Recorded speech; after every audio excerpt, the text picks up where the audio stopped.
বেগম খালেদা জিয়ার জন্য, তারেক রহমানের জন্য, সবার জন্য দোয়া করবেন। হ্যাঁ, আচ্ছা।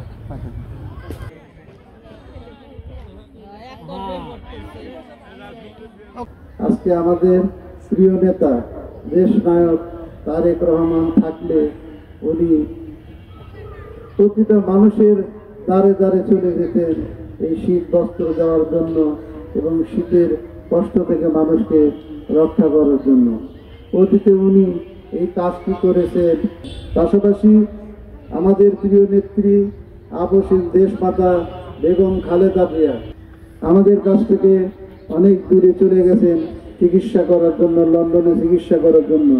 আপনারা সবাই আল্লাহর কাছে দুহাত তুলে দোয়া করবেন, আল্লাহ পাক যেন তাকে অতি সত্বর সুস্থ করে আমাদের মাঝে ফিরিয়ে দেন এবং এই দেশকে নেতৃত্ব দেওয়ার জন্য যেভাবে অতীতে নেতৃত্ব দিয়ে মানুষের কষ্ট দূর করেছেন, মানুষের পাশে থেকেছেন, মানুষের সমস্ত দুঃখ দুর্দশা লাঘবের জন্য কাজ করেছেন আমাদের প্রিয় নেত্রী আপসীন দেশমাতা বেগম খালেদা জিয়া। খালেদা জিয়ার জন্য দোয়া করবেন, উনি বর্তমানে অসুস্থ, এর জন্য দোয়া করবেন। হ্যাঁ, খালেদা জিয়ার জন্য দোয়া করবেন, তারেক রহমানের জন্য দোয়া করবেন। রাখেন এর নাম কি কোন এলাকা মনে রাখবেন, আসবে আপনাদের কাছে কাছে।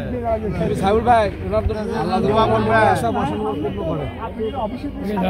আচ্ছা, জন্য দোয়া করবেন। তারেক রহমানের জন্য দোয়া করবেন। খালেদা জিয়া অসুস্থ, তার জন্য দোয়া করতে হবে। হ্যাঁ, দোয়া করা লাগবে। খালেদা জিয়া চিকিৎসার জন্য গেছে, তার জন্য দোয়া করতে হবে। সুস্থ হওয়ার জন্য আসে, তার জন্য দোয়া করবে। হ্যাঁ, খালেদা জিয়া তারেক রহমানের জন্য দোয়া করবা। আমি সবসময় দোয়া করবো যেন ভালোভাবে ফিরে আসে। হ্যাঁ, দেশকে শান্তি চাই। আমার বন্ধুবর মোহাম্মদ সাইফুল ইসলাম, উপস্থিত বিএনপির বিভিন্ন পর্যায়ে নেতৃবৃন্দ এবং প্রিয় উপস্থিতি, আসসালামু আলাইকুম। দেশের এই ক্লান্তি